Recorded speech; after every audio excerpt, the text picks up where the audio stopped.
কেমন রাজ্য বলো, কে খারাপ কে বা ভালো?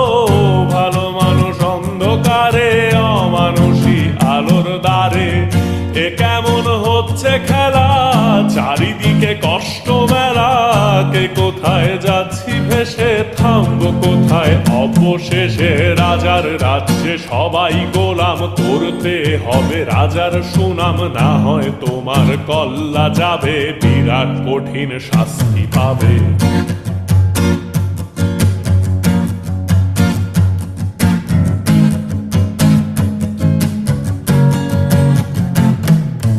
ভাবছো কোথায় কেসে রাজা, আমরাই রাজা দিচ্ছি সাজা। অফিস ব্যবসা সমাজ চালাই, মানুষ হয়েও মানুষ জ্বালাই। আমরাই সেই মুখোশ মানুষ ভালো, সে যে উড়াই ফানুষ। কইয়ের তেলে কইটা ভেজে পরে